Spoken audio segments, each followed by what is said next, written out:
Halo teman-teman semuanya. Perkenalkan, nama saya Elsa Yuni Audra Sinambela dari Prodi Ilmu Keperawatan, Fakultas Ilmu Kesehatan, Universitas Katolik Musikaritas. Di sini saya akan menjelaskan tentang konsep biostatistik. Sebelum kalian mendengarkannya, silakan kalian like, komen, dan subscribe. Pertama itu saya akan menjelaskan apa itu pengertian dari statistik. Yang kedua saya akan menjelaskan pengertian dari apa itu variabel. Yang ketiga saya akan menjelaskan apa itu pengertian dari data. Yang keempat saya akan menjelaskan apa saja jenis-jenis data. Yang kelima saya akan menjelaskan tentang apa saja skala pengukuran dari statistik. Nah, langsung saja disimak videonya. Yang pertama, saya akan menjelaskan tentang statistik. Statistik itu sendiri adalah suatu kumpulan data dalam bentuk angka yang disusun dalam bentuk diagram yang isinya itu menjelaskan tentang masalah tertentu pada sebuah penelitian. Yang kedua itu saya akan menjelaskan tentang variabel.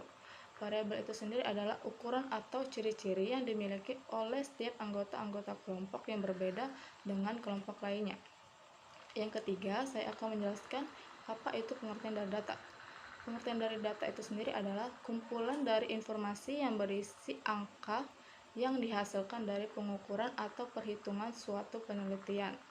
Nah, data ini mempunyai jenis-jenisnya. Nah, apa saja sih jenis-jenis data dari statistik? Jenis-jenis data dari statistik ini dibagi menjadi 3 kelompok. Nah, dalam 3 kelompok data statistik ini dibagi lagi menjadi 2 kelompok. Nah, apa saja sih jenis-jenisnya? Langsung saja disimak. Yang pertama itu kelompok pertama jenis-jenis data berdasarkan cara memperolehnya.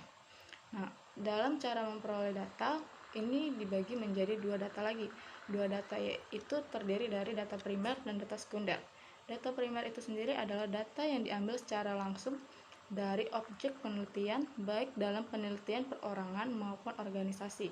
Contohnya itu kita mewawancarai langsung konsumen yang ada di lingkungan setempat. Yang kedua itu data sekunder.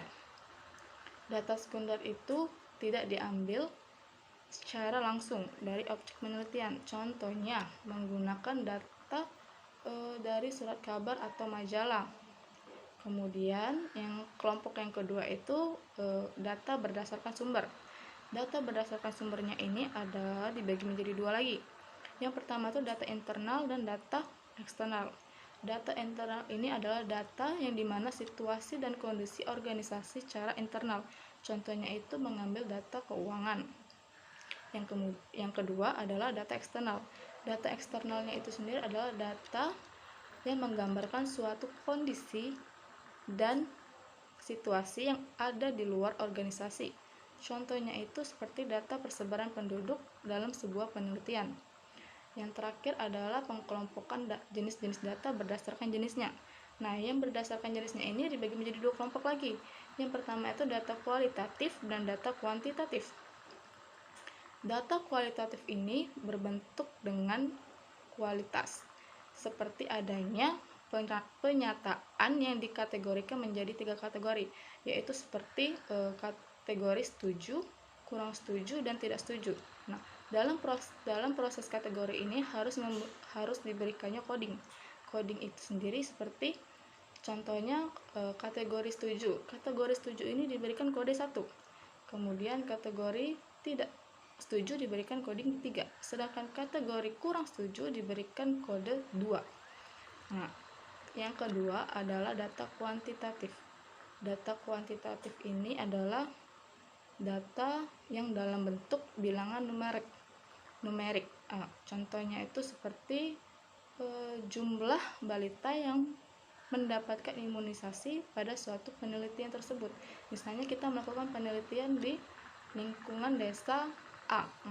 Di lingkungan desa A ini kita ingin melakukan penelitian berapa banyak sih balita yang mendapatkan imunisasi secara perkalanya. Nah, yang terakhir saya akan menjelaskan tentang skala pengukuran dari statistik. Skala pengukuran dari statistik ini dibagi menjadi 4. Yang pertama itu skala nominal. Skala nominal ini hanya sebagai label saja. Contohnya itu pada pria diberi label 1, sedangkan pada wanita diberi label 2. Kemudian yang kedua itu skala ordinal. Skala ordinal ini mengandung pengertian dari tingkatan. Contohnya itu seperti ranking 1. Ranking 1 itu lebih tinggi dari ranking 2 dan ranking 3. Selanjutnya, skala interval. Nah, skala interval ini mempunyai perbedaan lebih dari satu subkategori dan bisa juga dinyatakan dengan angka. Contohnya seperti nilai IP atau nilai ujian. Yang keempat atau yang terakhir yaitu skala rasio. Skala rasio ini mempunyai titik 0 absolut dan memiliki 3 sifat skala seperti skala nominal, skala ordinal, dan skala interval. Contohnya itu timbangan berat badan dan meteran. Sekian video dari saya mengenai penjelasan materi biostatistik. Jangan lupa ya kalian like, komen, dan subscribe. Ditunggu ya channel berikutnya. See you.